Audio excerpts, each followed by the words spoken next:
Hi കൂട്ടുകാരെ, ഇന്ന് നമ്മൾ കാണാൻ പോകുന്ന സ്റ്റോറി അമ്മാവനും മരുമകളുമായിട്ടുള്ള കുറച്ച് കുൽസിത പ്രവർത്തനങ്ങളാണ്.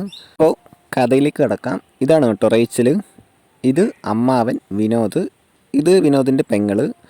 വിനോദെ, അവൾ ആദ്യമായിട്ടാണ് ഒറ്റയ്ക്ക് അമേരിക്കയിൽ നിന്ന് ഇന്ത്യയിലേക്ക് വരുന്നത്. ഞാൻ വിളിച്ചിട്ട് കിട്ടുന്നില്ല. എന്തായി? ഞാൻ വിളിച്ചായിരുന്നു, അവളിപ്പോൾ എത്രയെന്ന് പറഞ്ഞിട്ടുണ്ട്. അപ്പോഴത്തേക്കും ഒരു കാറ് വന്ന് നിൽക്കും കേട്ടോ. അപ്പോൾ സുമിത്ര, നീ പോയി നോക്ക്, റേച്ചൽ വന്നു എന്ന് തോന്നുന്നു. സുമിത്ര പോയി നോക്കും കേട്ടോ. അപ്പോഴത്തേക്കും റേച്ചലാണ്. റേച്ചലല്ലേ? ഹായ് ആൻറ്റി, ഞാൻ റേച്ചലാണ് എന്ന് പറഞ്ഞ് ഉള്ളിലേക്ക് പിന്നെ കൂട്ടിക്കൊണ്ട് പോകും കേട്ടോ. പിന്നെ റേച്ചൽ അമ്മയായിട്ട് സംസാരിക്കുകയാണ്. അമ്മ, എനിക്ക് കുഴപ്പമൊന്നുമില്ല, ഞാൻ സുഖമായിട്ട് എത്തി, പിന്നെ വിളിക്കാമെന്ന് പറയും. അപ്പോൾ ഇവളാണെങ്കിൽ വന്നപാടെ അമേരിക്കൻ സ്റ്റൈലിലൊരു പ്രകടനമൊക്കെ നടത്തും. വിനോദ് അതൊട്ടും പ്രതീക്ഷിച്ചില്ല. അവനാണെങ്കിൽ വാ വിളിച്ച് നിൽക്കും കേട്ടോ.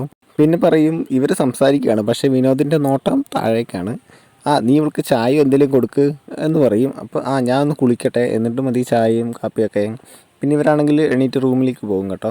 വിനോദേട്ടാ, നിങ്ങൾ ആ ബാഗും എടുത്ത് പോരെന്ന് സുമിത്ര പറയും. അപ്പോൾ വിനോദ് പറയും, ചെറുപ്പത്തിൽ ഇവളാണെങ്കിൽ എൻ്റെ തോളത്തുനിന്ന് ഇറങ്ങില്ലായിരുന്നു. ഇതാണ് കേട്ടോ നിൻ്റെ റൂം, ഫ്രഷ് ആകുമെന്ന് പറയും.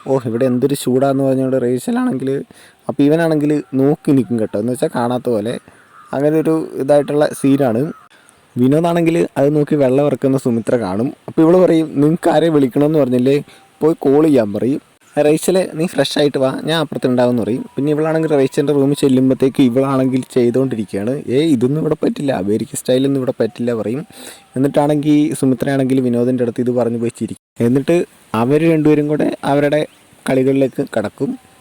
റേച്ചൽ അതിൽ പോയപ്പോൾ സൗണ്ട് കേട്ട് നോക്കിയപ്പം ഇവരുടെ കളി കണ്ടു കേട്ടോ. അപ്പോൾ ഇവനാണെങ്കിൽ എണീറ്റ് വന്ന് നോക്കും. പിന്നെ ഇവൻ ഫോൺ വിളിക്കുമ്പോഴത്തേക്കും ഇവളുടെ ഡ്രസ്സ് കാണും കേട്ടോ. അതെടുക്കാൻ തുടങ്ങുമ്പോഴത്തേക്കും സുമിത്ര പറയും, നിങ്ങൾ എന്ത് ചെയ്യും? ഞാൻ ടൗൽ എടുക്കാമെന്ന് പറഞ്ഞ് ഉരുണ്ട് കളിച്ചിട്ട് നിങ്ങൾ താഴേക്കല്ലേ, ഞാൻ ചായ എടുത്തിട്ട് വരാമെന്ന് പറയും.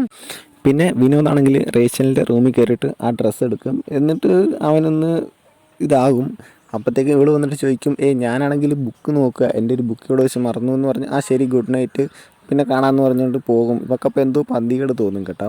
പിന്നെ കാണിക്കുന്നത് ഇവരെല്ലാവരും കൂടെ ഫുഡ് കഴിക്കുകയാണ്. ഈ ഫുഡ് കഴിക്കുമ്പോഴും ഇവനാണെങ്കിൽ നോട്ടെന്ന് വെച്ചാൽ ഫുള്ള് താഴേക്കാണ് നോക്കുന്നത്.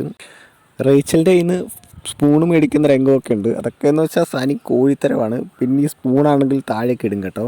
എന്നിട്ട് സ്പൂൺ എടുക്കുന്ന ഇതിൽ താഴേക്ക് നോക്കിയിട്ട് ഫുള്ള് കാണും. റേച്ചലിന് മനസ്സിലായി, അവളാണെങ്കിൽ കാണട്ടെ എന്ന് വിചാരിച്ച് അങ്ങനെ ഇരുന്ന് കേട്ടോ. പിന്നെ ആണെങ്കിൽ സുമിത്ര റേച്ചലും കൂടെ ഇരിക്കുകയാണ്. അപ്പോൾ സുമിത്ര ആൻറ്റി, എനിക്കാണെങ്കിൽ ഡാൻസ് കുറച്ച് പഠിപ്പിച്ച് തരുമെന്ന് പറയും. അപ്പോഴാണെങ്കിൽ വിനോദം കൂടെ വരും കേട്ടോ. നീ അവൾക്ക് കുറച്ച് ഡാൻസ് പഠിപ്പിച്ച് കൊടുക്കുക. അങ്ങനെ ഇവർ രണ്ടുപേരും കൂടെ ഡാൻസ് കളിക്കുകയാണ്. അത് നോക്കിയപ്പോൾ വെള്ളം ഇറക്കും കേട്ടോ. അത് കഴിയുമ്പോൾ സുമിത്ര പോകും, എനിക്കിനി വയ്യ, നിങ്ങളിനി പഠിപ്പിക്കാൻ പറയും. അപ്പോൾ ഇവർ പഠിപ്പിക്കുമ്പോൾ അത് കുറച്ചൊരു സീനാണ് കേട്ടോ. ഇവർ തമ്മിൽ ഒന്ന് കളിക്കും.